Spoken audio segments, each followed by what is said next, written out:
저는 북한이 핵 개발을 중단하고 실질적인 비핵화로 전환한다면 그 단계에 맞춰 북한의 경제와 민생을 획기적으로 개선할 수 있는 담대한 구상을 지금 이 자리에서 제안합니다.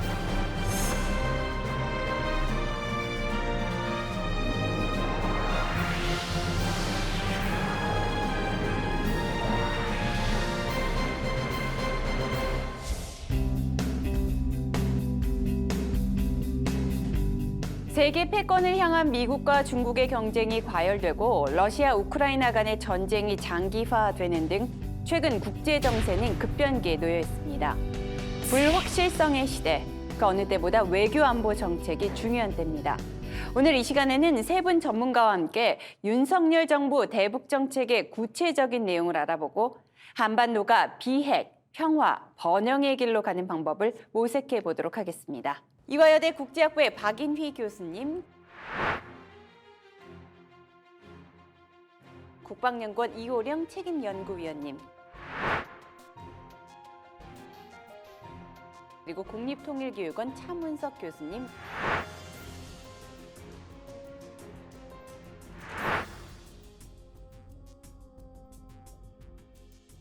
안녕하세요. 네, 안녕하세요. 경제나 정치, 사회 등 모든 면이 국제 정세에 매우 민감하게 반응하는 특성이 있죠. 때문에 대북 정책을 이야기하기에 앞서 먼저 국제 정세가 어떻게 돌아가는지 파악을 하는 게 필요할 것 같습니다. 최근 한반도를 둘러싼 국제 정세 어떻게 돌아가고 있나요? 박인희 교수님부터 먼저 말씀해 주시죠. 아마 올 한 해 동안 언론에 가장 많이 등장한 표현이 국제 질서의 대전환이라고 개인적으로 생각을 합니다. 2월부터 시작되었던 러시아의 반인권적인 우크라이나 침공을 포함해서 미중 갈등이 구조적으로 더욱 악화되는 특징들이 나타나서 외교안보적으로 불안 요인이 아니라고 말할 수 없는데요. 특히 코로나 팬데믹 현상이 아직 끝나지 않은 상황에서 전략 물자 공급을 둘러싼 미중 간의 갈등이라든지 기술 표준 패권 전쟁으로 표현되는 소위 글로벌 표준 전쟁이라든지 한반도에 매우 직접적인 영향을 미치고 있습니다. 소위 21세기형 정글의 시대라고 할까요? 강대국, 약소국은 물론 강대국까지 모두 각자의 이익을 극대화하기 위한 노력을 추구하고 있어서 그야말로 안보적으로 위기 국면이라고 말할 수 있겠습니다. 우리가 돌이켜보면 2012년의 그 시점과 연계해서 지금과 같은 이러한 체제 변화의 주요 굵직굵직한 특징들이 나타났다라고 볼 수가 있어요. 보면 2012년에 김정은 체제가 시작이 됐고요. 그 이후로 그때 바로 또 시진핑의 또 체제가 시작이 됐고, 또 한편으로는 아베가 집권하면서 보통 국가화를 이야기를 했고, 또 트럼프 대통령이 드러나면서 미국 제일주의를 이야기했죠. 그래서 소위 스트롱맨의 시대가 도래가 됐다라고 했고, 그에 따른 어떻게 보면은 국제 체제의 기존의 국제 체제 질서를 자기네들이 원하는 방향으로 국제 체제를 변경하고자 했던 노력들이 지난 10년간 쭉 진행이 되어 온 거라고 볼 수가 있습니다. 그러면 지금 현 단계에서는 이런 국제체제 변화에 어떤 쟁점들이 주요 이슈가 되고 있느냐 보면 가치 규범이 굉장히 경쟁적으로 그 세력들 간의 주요 이슈로 등장을 하고 있고요. 그러다 보니 안보와 경제의 구분이 점차적으로 모호해지고, 이러한 모호해진 영역 사이에서 적과 동지의 개념이 과거의 체제하에서는 굉장히 뚜렷했었는데, 이러한 구분도 굉장히 모호해지면서 자국의 이익을 어떻게 달성을 해야 될 것인가에 대해서 강대 국가로부터 영향을 받고 있는, 또 상호 이전을 갖고 있는 국가들 간에도 그러한 유사한 특징들이 같이 나타나고 있다라고 볼 수가 있겠죠. 사실 북한과 이해관계를 같이 하는 국가들의 정세와 또 상황도 급변하고 있는데요. 이 부분은 김정은 정권의 대외 전략에 어떤 또 영향을 미칠까요? 네, 북한에게도 큰 영향을 미쳤다라고 볼 수가 있는데요. 2018년, 2019년 김정은 체제하에서 처음으로 북중 간의 정상회담을 했고, 또 북러 간의 정상회담을 하게 됐죠. 그 이후 북한은 중국과 러시아와의 전략적인 관계가 새로운 단계로 발전을 했다라는 점을 강조를 하고 있어요. 그렇다면 문제는 이 새로운 단계로의 발전이 뭐냐. 결국에는 북한과 미국과 중국과 러시아의 전략적인 그 관계를 보다 더 공고화시키고 단단하게 함으로 인해서 미국에 대한 대항 체제를 공고화시켜 그런 특징을 보이고 있다라고 볼 수가 있겠죠. 자, 이호령 위원님께서는 중국과 러시아의 관계가 변화하면서 북한의 전략도 바뀌고 있다는 점을 지적하셨는데 두 분께서는 어떻게 보시나요? 네, 중국과 러시아의 현재 밀착 관계는 과도기적인 측면이 있다고 생각을 합니다. 일종의 정략개론과 같은 성격이 짙다고 볼 수가 있는데요. 중국은 신냉전 체제의 한 진영으로 이끌면서 다방면에서 미국과 대립 경쟁을 하고 있고 그 와중에 러시아와 북한을 자신의 진영으로 편입시키고자 하고 있습니다. 러시아의 경우에는 우크라이나 전쟁 이후에 국제사회가 국제규범 저해 국가로 지목하고 있고 또 제재와 압박을 가하면서 중국에 대한 전략적 협력을 강화하고 있습니다. 하지만 양국의 협력은 유엔 안보리 상임이사국가로서 국제사회의 보편적 가치를 준수를 해야 되는 입장에 있기 때문에 결국 이 양국가의 협력관계는 마지노선은 분명히 존재할 것이라고 생각하고 있습니다. 따라서 지속적으로 이 관계가 밀착 관계로 가기는 힘들지 않을까라는 생각을 합니다. 북한은 현재 이 삼중고의 경제난 속에 있습니다. 그래서 이 경제 지원을 해주는 중국과 러시아와의 밀착 관계를 유지하면서 정치 경제적 후경국으로 활용을 하고 있습니다. 중국과 러시아도 또한 북한의 전반적인 무력 강화와 핵무력 강화 노력 등 군사적 도발에 제재를 가하지 않음으로써 북한에게 보호막을 제공해주고 자신의 진영에 안착시키려고 하고 있는 것 같습니다. 중러 관계가 지금은 이제 매우 밀착되어 있는 것처럼 보이긴 하지만 긴 시점에서 보면은 두 국가 사이의 갈등의 골이 매우 깊은 것도 사실입니다. 그래서 우크라이나 침공이라든지 미중 갈등이 구조화되면서 일종의 중러 간 결탁은 다소 지금 상황을 설명하는 것으로 보이고요. 근데 이제 문제는 지금 상황의 미중 중러 간 결탁이 북한으로 하여금 어떠한 행동을 하더라도 든든한 후견국이 될 것이라는 오판을 하게 만들 수 있죠. 돌이켜보면은 김정은 등장 이후에 아버지 때는 오랫동안 핵무력 개발의 전략적 모호성을 유지하다가 그 아들이 수년 만에 핵무력 완성하려는 그런 과감한 그런 행동을 할 수 있었던 데에는 미중 갈등이라는 그런 배경이 있었거든요. 그래서 아마 러시아에 가해지고 있는 제재가 다 거치지 않는 한 심지어 북한이 7차 핵시험을 하더라도 북한에 대한 추가적인 제재는 유엔에서 합의를 이끌어내기 어려울 가능성이 있습니다. 제 개인적인 판단이긴 합니다만은 그런 전망을 포함해서 중로 간에 갑작스럽게 이렇게 밀착되는 현상은 북한으로 하여금 잘못된 개선을 할 수 있게 만드는 그런 환경이 되고 있습니다. 또 우리나라는 미국과 중국 전략 경쟁의 최일선에 또 위치해 있습니다. 미국과 중국으로부터 유혹과 압박을 동시에 받고 있는 입장인데요. 자, 미국과 중국의 갈등이 악화되는 현 상황에서 과연 우리나라는 어떻게 대응을 좀 해야 할까요? 차문석 교수님께서 먼저 말씀해 주시죠. 네, 미중 간에 벌어지고 있는 지금 현재의 대결과 갈등 상황은 그 세계 패권을 다투는 헤게모니 경쟁의 성격을 가지고 있고 또한 4차 산업혁명 시대에 선두를 다투는 테크놀로지 경쟁이 복합적으로 들어 있습니다. 이것은 군사 안보와 경제 기술이 동시에 복합적으로 다루어지는 경쟁이라고 할 수가 있죠. 그 과정에서 미중 관계에는 탈동조화와 재동조화라는 상황을 동시에 맞이하고 있습니다. 물론 글로벌 공급망과 이념 경쟁이 결합되어 있어서 당장에는 갈등이 앞서는 그런 상황이기는 하지만 여전히 협력과 갈등이 공존하고 있다고 봐야 할 것 같습니다. 한국은 글로벌 공급망 재편 과정에서 확실히 국가의 경제적 이익을 확보하고 추구해야 하는 동시에 신냉전 상황에서 안보 문제를 굳건히 해결해 나가야 할 것 같습니다. 미국과 중국 중 선택의 문제로 보는 이분법적 사고는 취해서는 안 된다고 생각을 합니다. 중국망과 미국망을 아주 동시에 파고 들어갈 수 있는 그런 유연성과 지혜가 필요하다는 말입니다. 한미 관계, 한중 관계의 상호 의존성을 확대해 나가고 불가분의 관계를 만들어 나가야 되지 않을까 생각을 합니다. 앞서 이제 말씀해 주신 거에 이제 전적으로 동의를 하지만 그럼에도 불구하고 우리가 대응과 관련해서 생각해야 되는 점은 우리가 국익 추구라는 것과 또 생존이라는 문제가 두 개의 기준점으로 같이 놓고 봐야 된다라는 거죠. 근데 문제는 이익을 달성하는 데 있어서 만약 그 생존에 우리에게 위협이 가해지는 조치가 취해진다면 그거는 어떠한 국가라도 제1의 우선순위는 바로 생존에 더 포커스가 맞춰져야 되지 않는가라는 생각이 듭니다. 미중 갈등의 압박이 우리의 안보에 간섭하는 쪽으로 발전이 된다라든지 아니면 북한의 핵미사일 위협 고도와 앞서 또 박 교수님께서도 말씀해 주셨듯이 7차 핵실험을 단행한다 할지라도 거기에 대해서 유엔이 추가적인 대북 제재 결의안을 하지 못하는 그런 상황이 된다면 거기에 대한 어떻게 보면 우리의 목소리가 커질 필요가 있는 거죠. 그리고 거기에 대해서 중국이 책임 있는 행동을 하지 못하는 거에 대해서 우리가 분명히 메시지를 전달을 해야 된다라고 봅니다.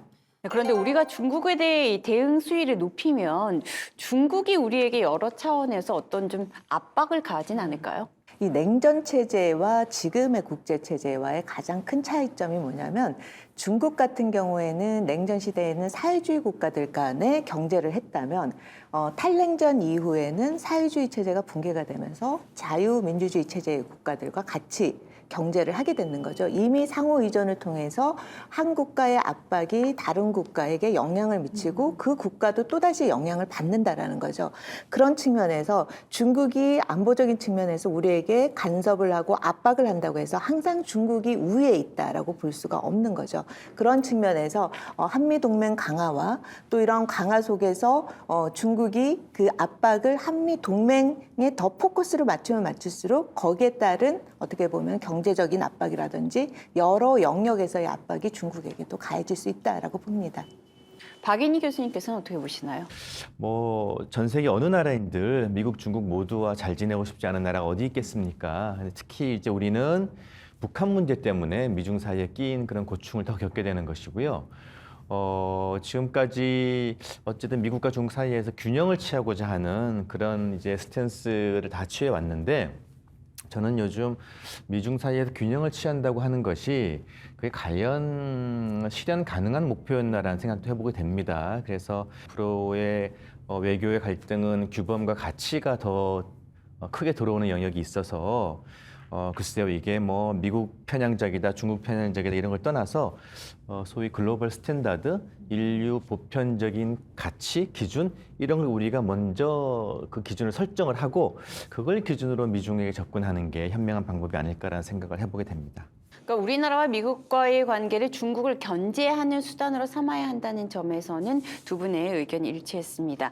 2019년 하노이 북미 정상회담이 무산된 이후에 북한은 한국과 미국의 협력 시도에 일제 호응을 하고 있지 않습니다.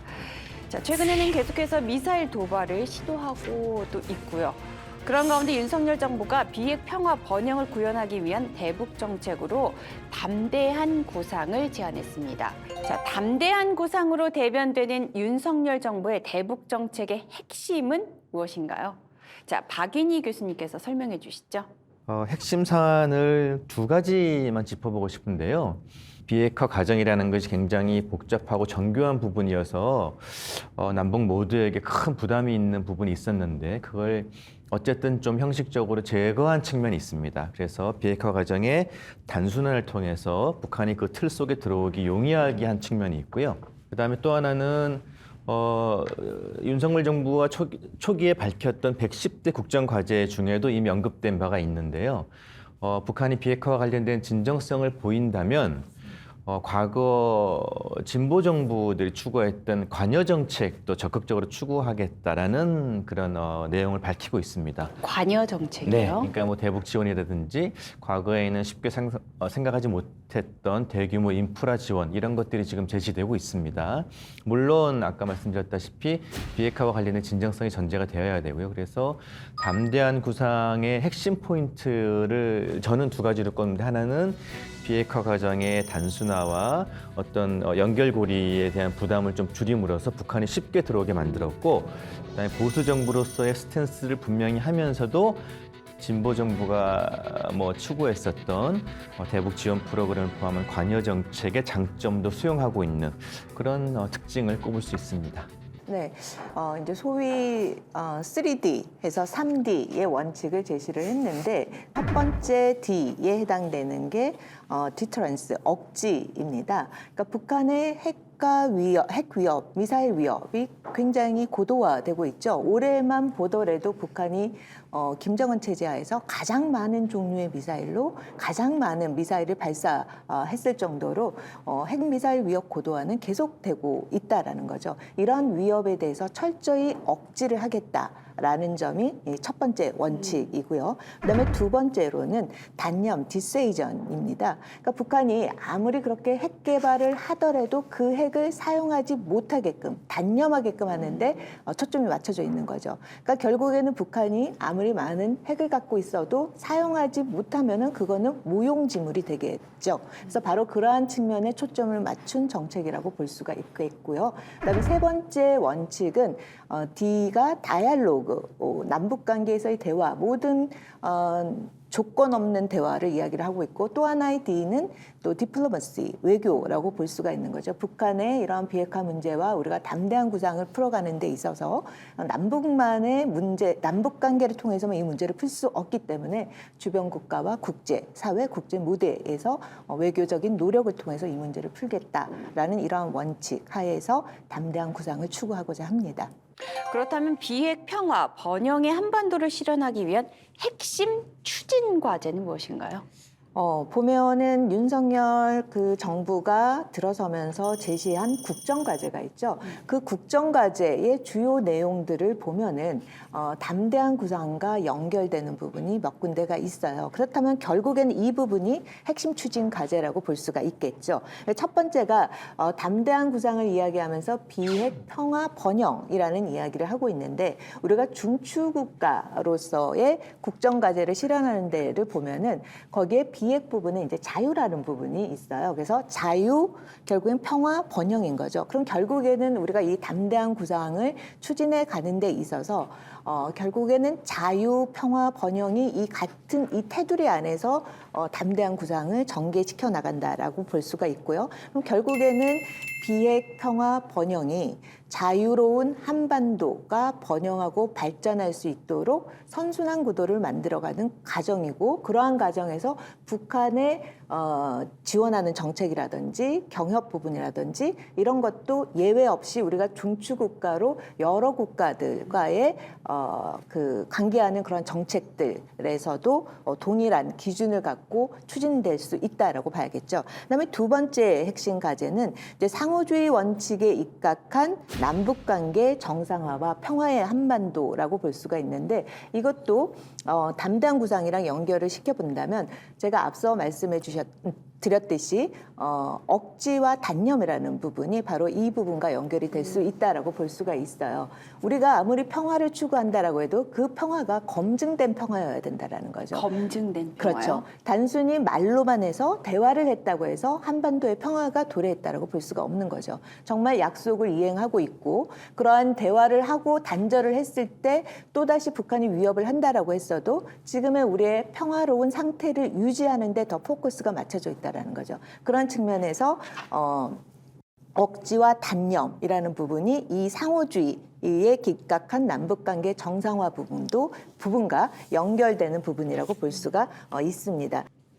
사실 새로운 정책을 제대로 이해하려면 이전의 대북 정책이 어떤 성과를 거뒀고 또 어떤 한계가 있었는지 되돌아보는 과정도 반드시 필요하겠습니다. 윤석열 정부의 대북 정책이 또 이명박 정부의 비핵 개방 3천과 유사하다라는 시각도 있는데요. 이호령 위원님께서는 비핵 개방 3천과 담대한 구상 어떤 차이가 있다고 보십니까? 네, 이제 뭐 유사성과 관련돼서는 이전에 김여정 부부장이 또 바로 이러한 점을 또 지적을 또 했었죠. 그리고 일부 전문가들도 이제 유사성을 이야기하는데 보면은 기본적으로 북한이 핵을 폐기를 하면 결정을 내리면 경제 재건과 경제 지원을 하겠다라는 이 부분 때문에 유사성을 이야기를 해요. 그렇다면 차이점은 뭔가? 네. 그 나머지 분야가 이제 많은 차이점이 있는데요. 일단 북한이 이명박 정부 때의 북한의 핵미사일 능력 수준과 지금의 북한의 핵미사일 능력 수준은 굉장히 또 많은 차이가 있는 거죠. 어떻게 보면 비핵화 단계와 관련돼서 이전에 정부가 협상에서 추구해야 되는 내용과 지금 정부가 또 감내해야 되는 부분에 굉장히 좀 차이가 있다라고 봐요. 그러다 보니 이명박 정부 때의 비핵 개방 3청 같은 경우에는 모든 내용이 10년 내에 북한이 핵 폐기를 하면은 북한 주민이 1인당 3,000달러 수준의 경제 생활을 하는데 초점을 맞춘 굉장히 경제 중심의 프로그램이었어요. 그런데 이번 담대한 구상 같은 경우에는 이제 앞서 박 교수님께서도 말씀해 주셨듯이 경제와 안보, 정치 안보 분야가 다 같이 들어간 부분인 거예요.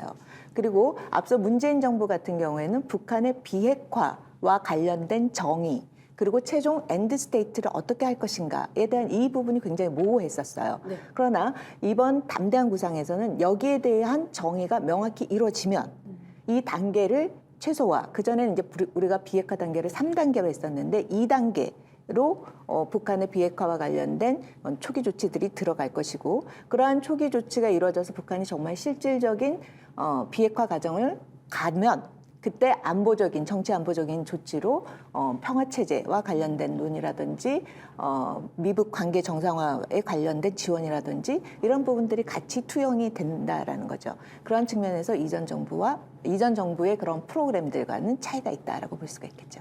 좀 더 구체화되고 명확해졌다라고 생각하면 될까요? 그렇죠. 자, 윤석열 정부의 새로운 대북 정책에 대해 북한도 즉각적으로 반응을 했습니다. 차문석 교수님은 북한에 보인 반응 중 어떤 부분을 가장 인상적으로 좀 보셨나요? 예, 우리 정부의 담대한 구상에 대한 북한의 가장 강력한 반응이라고 저는 생각하는 게 핵 문제에 대한 입장 표명에서 드러나지 않았나 이런 생각을 해봅니다. 북한은 그 핵은 국채이고 경제 협력과 흥정할 수 없다라고 언급을 했고요. 또 핵 포기와 비핵화는 없다라고 이제 강조를 했습니다. 이것은 우리 정부의 대북한 정책이라고 할 수 있는 그 비핵 평화 번영이라는 이 정책에 대해서 선제적으로 우리 정부의 그 대북 정책 실행 가능성을 혹은 예방적으로 차단하려고 한 것이 아닌가라는 생각을 합니다. 향후 북한이 핵 전략에서 상당한 큰 그림을 그리고 있다는 느낌을 받았고요. 이 그림 속에서 남한을 비껴서 진행해 나갈 것이라는 인상을 좀 받았습니다. 박 교수님께서는 어떤 부분이 좀 인상적이셨나요? 제가 쓰는 용어는 아니고요. 김여정 부부장이 쓴 용어를 이제 언론에 실은 걸 그대로 옮겨드리면 도적, 천치, 바보, 이제 우리 정부를 향해서 그런 표현을 썼죠. 그런데 우리 한국이 내놓는 구체적인 정책에 대해서 많은 경우에 보이는 일차적인 반응이어서 우리가 거기에 일희일비할 필요는 없다고 봅니다. 근데 다만 저는 한 가지 좀 눈에 띈 부분은 김여정 부부장의 북한의 언급 중에 왜 남한 국민들은 정부와 대통령을 가만히 보고 있느냐 이런 표현이 있었어요. 그래서 저는 우리 정부와 국민들 사이에서의 어떤 갈등을 유발한다든지 혹은 어떤 이견을 좀 조장하고 싶은 그런 의도를 가지고 있다면 저는 한국 사회가 가지고 있는 자유민주주의적 특성을 이해하지 못하라는 부분이라고 또 큰 착각이라고 지적하고 싶고요. 어쨌든 초기 단계에 우리 정부가 정책을 구상하고 디자인하고 세팅하고 실현하는 이 단계가 이제 잘 진행이 돼야 되는데 당연히 비핵화 부분이 자연스럽게 좀 강조되는 부분이 없지 않아 있으니 북한이 내놓는 매우 그냥 일차적인 반응이었다고 생각을 합니다. 자, 그런데 이런 북한의 즉각적이고 강력한 거부 입장, 그 안에는 분명히 숨은 행간이 있을 텐데요. 차문석 교수님께서는 북한이 밝힌 공식적인 반응에 어떤 속내와 또 전략이 좀 숨겨져 있다고 생각하시나요? 여러 가지 의도와 목적이 있다고 생각이 드는데요. 무엇보다도 북한의 이 전략은 작년 2021년 8차 당대에서 북한이 발표했던 핵무력 강화와 전반적 무력 강화를 향후에 지속하기 위해서 분위기 조성 차원에서 이런 그 전략을 가지고 있지 않나 생각이 듭니다. 그리고 또 하나는 이제 핵무기 국제라는 발언을 했는데요. 향후 남북 관계에서 북한은 침해할 수 없는 주권적 국가, 주권적 존재라는 인식을 좀 더 강하게 밀고 나가려는 전략이라고도 볼 수가 있겠습니다. 그리고 세 번째는 중국과 같은 나라들로부터 지원과 관련된 문제인데요. 중국, 러시아와 같은 나라들과의 지원 협조 체제에서 북한이 가지고 있는 대남 의지에 대해서 확실히 표명을 해줌으로써 현재 북한이 몸담고 있는 진영의 확실한 그 보호막을 받으려는 의도가 있지 않나라는 생각이 듭니다. 그리고 마지막으로 지적할 수 있는 것은 남북 관계의 의제 설정에서 이 담대한 구상 등 남한의 의제 설정을 선제적으로 기각해버리고 향후 북한발 의제를 내세우고 그것을 밀고 나갈 환경을 사전적으로 조성하고 있지 않나 이런 생각을 해봅니다. 네, 뭐 대부분의 정책이 그렇듯이 윤석열 정부의 대북 정책에도 기대와 우려가 공존합니다.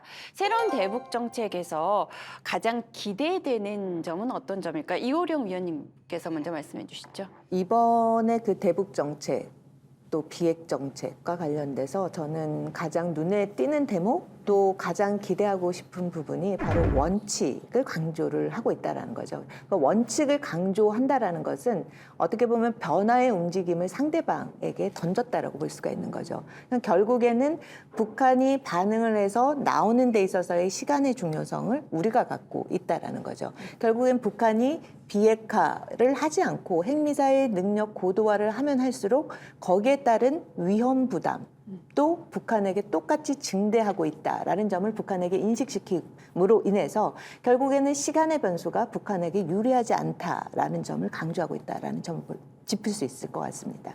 박 교수님요. 지금까지 대부분의 대북 정책이 경제적 지원을 전제로 한 거였어요. 비핵 개방 3천, 비핵화하자, 뭐 통일대박, 뭐 비핵화 해달라 이런 거였는데 그렇게 가지는 장점이 또 있죠. 근데 그걸로만 안 풀리니 문재인 정부는 안보 제공을 같이 들어간 겁니다. 그래서 이제 평화 체제를 하자, 북미 관계 정상화해라, 북미 정상회담 최초로 하라, 뭐 도와주겠다 이런 거였는데 이것만으로 또 할 수 없었던 굉장히 디테일이 부족한 부분이 있었습니다. 근데 윤석열 정부는 이 대규모 관여와 대북 지원과 그다음에 청와대 관계자가 이제 설명을 하는 과정에서 조금 조심스러워하고 구체적으로 밝히지 않은 부분이 있긴 하지만 안보와 관련된 불안 요인을 제거하겠다라는 프로그램을 가지고 있다라는 그런 언급을 한 바가 있습니다. 그래서 북한 문제를 어떤 경제적 차원에서 접근하는 측면과 본질적인 안보적 차원에 대한 접근을 동시에 활용하고 있다라는 점이 저는 개인적으로 윤석열 대북 정책의 가장 큰 장점이 아닌가 생각합니다. 네, 우리 정부의 통일 대북 정책은 우선 그 북한의 비핵화 진전에 상응해서 경제 지원뿐 아니라 북한을 실질적으로 견인할 수 있는 그 정치 군사 분야 조치까지 포괄적으로 제기하고 있다는 점을 들 수가 있습니다. 이런 측면에서는 상당히 종합적이고 실효적인 계기라고 저는 생각을 합니다. 그리고 그간의 대북 정책들을 이어달리게 하겠다는 의지를 표명을 했습니다. 이것은 역대 정부가 그동안 체결했던 남북 합의들을 존중하면서 남북 관계의 발전과 남북 상호 간의 신뢰 구축을 위해서 남북한이 함께 이행해 나갈 수 있는 가능성을 제기하고 있는 것이라고 생각을 합니다. 네, 반대로 우려가 되거나 재검토가 필요하다고 판단하는 부분은 어떤 부분일까요? 우리 사회는 북한 사회에 비해서 많은 장점을 가지고 있습니다. 또 한국 전쟁 이후에 비교할 수 없을 만큼 많은 성과를 이뤄냈고요. 윤석열 정부가 그런 성과와 자신감을 바탕으로 대북 정책을 제안하는 부분에 대해서는 뭐 찬성합니다만 혹시 그 과정에서 뭐 그럴 리가 제 기우이길 바랍니다만 북한 정권을 악마시한다거나 또 지나치게 불신의 대상으로 접근한다면 북한은 어떤 제안에도 응하지 않을 가능성이 매우 높습니다. 그래서 우리가 가진 장점과 성과가 윤석열 정부의 창의적인 대북 정책 속에 녹아들어야지 북한이 더 큰 소외감을 느끼거나 불안을 느끼면은 남북 협상이나 비핵화 과정이 어떤 진척도 하기 어려울 가능성이 있어서 그 부분에 대한 세심한 주의와 관심이 필요하다고 봅니다. 네, 우리가 앞서 지금 다 좋은 점을 말씀을 해주셨잖아요. 우리가 이렇게 좋은 모든 프로그램을 좋게 만들어서 제안을 했음에도 불구하고 현실은 북한은 거부하고 있다는 거죠. 그리고 또 하나의 현실은 그럼에도 불구하고 북한은 절대액을 포기하지 않겠다. 그리고 국방 최우선 정책을 계속해서 추진하겠다라는 입장을 내세우고 있다는 게 이게 바로 현실인 거예요. 그렇다면 이 프로그램이 제대로 가동되기 위해서는 뭐냐. 우리가 뭐를 해줄게라는 부분과 관련된 제안 뿐만 아니라 너희가 하지 않았을 경우에 드는 아픔과 고통은 또 얼만큼 높은지에 대한 그 정책 부분도 또한 같이 개발이 돼야 된다는 거죠. 우리가 원칙 있게 북한과의 관계를 발전시키고 거기에 따라서 비핵화를 시켜나간다면 플러스에 해당되는 부분에 대한 설명도 많이 필요하지만 또한 북한이 지금의 입장을 고수했을 경우 발생할 수 있는 마이너스 분야에 대한 정책이라든지 이런 것도 보여줄 필요가 있다라고 보여집니다. 네, 결국 담대한 구상 실효성을 확보하려면 북한의 호응을 이끌어내는 게 가장 중요할 텐데요. 어떻게 하면 북한의 협상 테이블로 좀 이끌어낼 수 있을까요? 굉장히 쉬울 듯 하면서도 가장 어려운 질문인 것 같아요. 북한이 사실상 우리가 협상의 테이블에 어떻게 하면 나오게 할 것인가에 대한 또 어려움이 있지만 또 다른 어려움은 뭐냐면 북한이 설사 협상 테이블에 앉아서 우리가 대화를 한다고 하더라도 그것이 바로 북한이 비핵화의 실질적인 조치로 이어질 수 있다라는 보장도 할 수 없다라는 거죠. 우리가 이미 지난 북한의 비핵화 협상이 거의 30년을 해왔죠. 1차 핵 위기부터 시작해서 지금까지 해온 과정에서 북한이 비핵화 협상을 이행을 하는 과정에서도 뒤로 후퇴를 했었고 그런 폐기 과정에서 북한이 내세웠던 논리가 앞으로 우리가 향후 북한이 협상 테이블에 앉아서 진행해가는 과정에서 그 논리를 다시 반복하지 않으리란 보장은 없다라는 거죠. 그런 측면에서 우리가 북한을 협상 테이블에 이끌어내는 방법도 중요하지만 북한이 협상의 장에 앉았을 때 과거와 같은 그런 패턴을 하지 못하게끔 하는 장치를 마련하는 것도 굉장히 중요하다라고 봅니다. 그런 측면에서 앞서 우리 박 교수님께서도 말씀해 주셨듯이 북한을 악마화시켜서는 절대 안 되는 거죠. 북한이 실제로 이러한 비핵화 협상에 나오지 않았을 경우 실질적으로 북한이 어떠한 어려움에 처하게 되는지에 대한 팩트를 북한 사회뿐만 아니라 전 세계에 보다 더 구체적으로 설명해 줄 필요가 있다. 결국에는 북한이 안보와 경제를 절대 교환할 수 없다라는 부분을 강조하고 있지만 실질적으로 북한이 정말 그렇게 안보가 불안한가에 대한 문제를 보다 좀 명백하게 이야기할 필요가 있고요. 또 지금과 같이 계속 이 논리로 가져갔을 경우 북한 주민들이 받는 그런 고통과 피해, 그러한 안보적 논리로 가져갔을 경우 결국엔 북한 전 주민들을 어떻게 보면 인질로 삼는 경우가 되는 거죠. 거기에 따른 피해에 해당되는 거를 우리가 좀 국제사회라든지 북한 주민들을 상대로 좀 알려줄 필요가 있다. 그것이 결국에는 북한에게 협상의 장에 나올 수밖에 없게 하고 비핵화 협상과 관련돼서 논리적인 생각을 바꾸게 하는 그런 장치가 되지 않을까라는 생각이 듭니다. 네, 이 박사님 말씀에 대체로 동의하고요. 연장선에서 하나만 짚어보면 비핵화 혹은 남북 협상의 첫 물꼬를 트는 일이 매우 중요합니다. 지금 북한의 거친 반응으로 봐서는 짧은 시간에 이루어지기 어렵고요. 근데 이제 하나 생각해 볼 부분은 올해 들어서 제가 한 20여 차례 이제 꼽다가 그다음부터는 꼽기를 이제 포기했는데 굉장히 무모한 미사일 도발, 그 미사일 도발에는 대륙간 탄도미사일로 알려지는 ICBM까지 포함되어 있고요.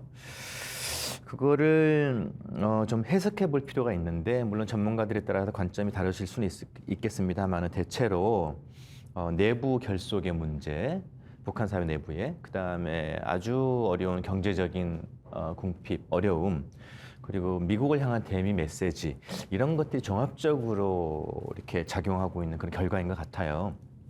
그렇게 보면은 중간 선거에서 승리했다고 보기는 어렵지만 하원 의석을 조금 잃었으니까 하지만 바이든 행정부가 정치적 승리를 거둔 건 분명해서 한국 정부의 대북 정책에 대한 지지 혹은 이해할 가능성이 조금 더 넓어졌고요. 그다음에 집권에 자신감을 붙은 바이든 정부가 대북 정책에 대해서 조금 여유를 가지고 생각해 볼 여지가 조금은 생겼습니다. 그래서 그런 모멘텀과 상황들을 포착을 해서 대북 문제, 북한 문제 해결에 물꼬를 틀려는 노력이 좀 필요한 상황 때가 아닌가 싶습니다. 네.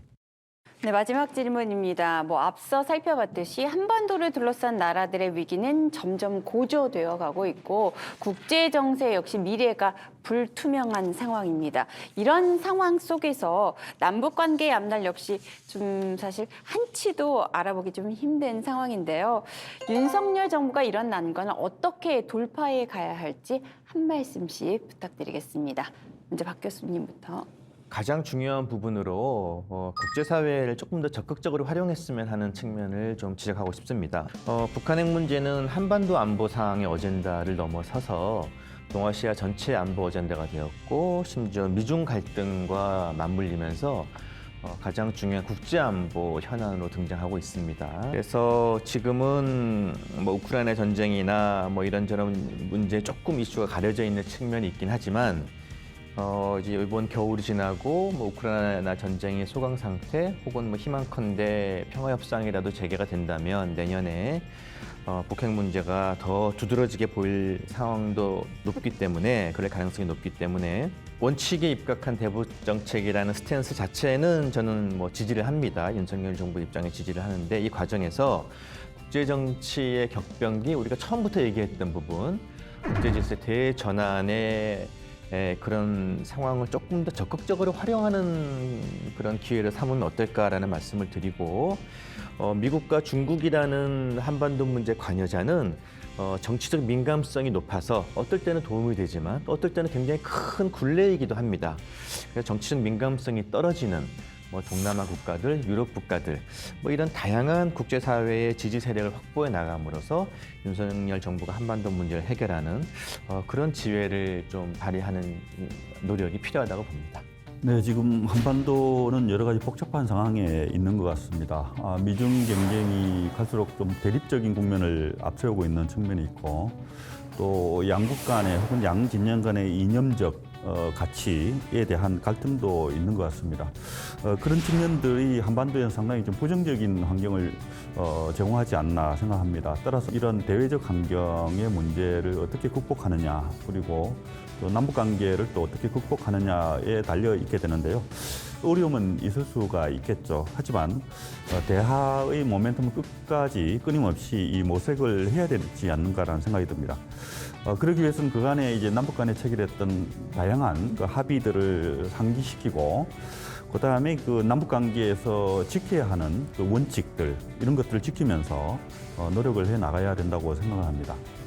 국제적으로는 이제 반복되는 이야기일 수 있겠는데 한반도에는 여러 가지 이제 세도해 오는 다양한 아젠다들이 있습니다. 이 아젠다들을 주변 국가들과 어떻게 건강하게 소화해낼 것인가 그리고 그것을 통해서 어떻게 협력 체제를 강화해 갈 것인가 여기에 대해서 좀 더 주의를 기울일 필요가 있고요. 그리고 남북관계 개선과 협조적인 주변국 국제협조관계 구조를 동시에 해나가는 그 발전적인 구조와 분위기를 만들어 나가는 것이 필요하지 않을까 그런 생각을 합니다. 네, 앞서 이제 두 분이 굉장히 좋은 말씀을 해주셨는데요. 이제 그렇게 하려고 하면 바로 이제 밑에 깔려야 되는 것이 여기에 대한 한반도 정책에 대한 남북한 뿐만 아니라 주변 국가 그리고 우리가 중추 국가로서 해야 된다라고 했을 때 전 세계를 향한 그런 목소리와 관련돼서 이 모든 것에 대한 공감대가 형성이 돼야 되는 거죠. 네, 이러한 공감대가 형성이 되고 그러한 우리의 정부의 외교 정책이라든지 통일 정책이라든지 대북 정책이라든지 이런 것이 공감이 되고 지지를 받게 됐을 때 그때 어떻게 보면 정책이 성공적으로 이어질 수 있다라고 보여집니다. 또 한편으로 국민들도 거기에 따른 공감을 하고 지지를 해주는 것이 매우 중요하다고 볼 수가 있겠죠. 네, 지금까지 윤석열 정부의 대북 정책에 대해 얘기 나눠봤습니다. 아무쪼록 담대한 구상이 한반도의 비핵화, 평화, 번영의 출발점이 될 수 있기를 바라봅니다. 박인희 교수님, 이호령 책임연구위원님, 차문석 교수님 세 분 귀한 의견 감사드립니다. 시청해주신 여러분 감사합니다.